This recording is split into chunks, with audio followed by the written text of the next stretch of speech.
Good morning and happy Friday. Jordan Keck here, your lender buddy with your weekly market update. Crazy thing to say is the last day of May going into June tomorrow, so hopefully everybody has a great sunny weekend. Starting off, interest rates here are moving up a little bit. Last week at 7.16%, this week at 7.29%, according to Mortgage News Daily. As a reminder, that's just an estimate for the top tier loan scenario across the country from different lenders. So every client scenario is going to be different. This is really just a way to track where rates are moving from one week to the next, not something to be quoting out to clients directly. As far as weekly mortgage tip this week, wanted to talk about VA appraisals because there are a lot of nuances that make these different than conventional FHA or USD appraisals. The biggest one being at the start that we don't go through an appraisal management company, we go through the VA portal directly. When that happens, it automatically gets assigned to an appraiser, so we actually know as a lender who that appraiser is going to be immediately, as opposed to every other loan type going through an appraisal management company.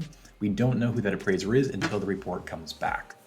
One of the drawbacks of this system, though, is that we don't get a due date. There's not an ETA on the report. There's very little, if any, communication with the appraiser until the report comes back. In Oregon, VA allows appraisers to have up to 15 business days, so 3 weeks, to deliver that report, and saying that as long as it's back before that date, it's not late. Even though the standard right now is about 1 week from the time you order an appraisal until it comes back for conventional and FHA, even VA, a lot of appraisers are still delivering reports early, but technically they're not required to. So keep that in mind when ordering appraisals on VA specifically. You might want to err on the side of ordering those a little bit earlier to avoid getting in a situation where it comes in later than everybody had hoped to. So again, VA appraisals just not as streamlined, not as quick as others can be. So it's a little bit of a gamble there on when you're going to get it back. Next up here, PCE, the personal consumption expenditures inflation data for the month came out. Headline number was up in line with estimates at 0.3%. The year over year remained stable at 2.7, no change from the previous report. The core rate, which strips out food and energy prices, that rose 0.2% for the month, which is actually 1/10 below estimates. Biggest reason for that is the headline number not being as low is because energy rose 1.2% in cost for the month alone. So of course, when you strip that out, actual inflation beyond that was down a little bit below expectations there. Next up, Shiller and FHFA home appreciation came out for the month of March, showing prices up 0.3% and 0.1% respectively. Shiller number is seasonally adjusted, so it takes into account that there's usually stronger summer appreciation numbers, but if you take out that adjustment, the unadjusted number rose 1.3% for the month alone. Shiller is now up 6.5% year over year. FHFA is now up 6.7%, just slightly down from the previous report of 7, but still both up 6.5% or more for both of those. Been a strong year for values. Next up, the Conference Board for Consumer Confidence report. The Conference Board Consumer Confidence report came in at a strong 102 reading, which was well above estimates of only 96. The increase is from a previous reading of 97, which is very strong considering it was expected to decrease, not increase, certainly not this measure as well.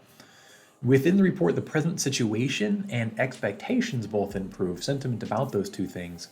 Higher income earners did see an outsized increase in confidence, likely due to strong stock market performance.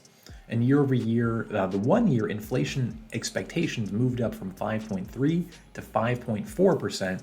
Again, people expecting 5.4% inflation within this next year. So that was not a great part of that report.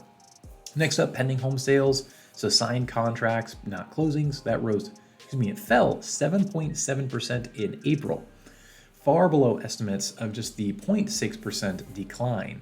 This came after a very strong number in March and is likely due to higher rates that we saw during the month, which likely impacted those signed contracts. Year-over-year sales now down 7.4%.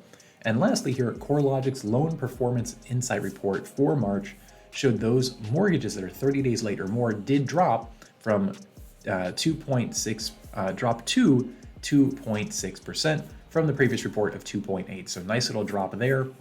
We did see an increase in those that are 90 days late or more, moved up slightly from 0.9% to 1.1%, and then those in foreclosure remained unchanged at 0.3%. So even though the overall percentage of people late on their mortgages did decrease, those that were 90 days late or more did increase slightly. So maybe balance it out a little bit. Definitely want to keep an eye on it. But again, very, very strong numbers for those mortgage delinquencies in general. As always, hope you have a fantastic weekend. Check out the link below as well, and let me know if you're interested in the next poker night. It will be Friday, June 28th.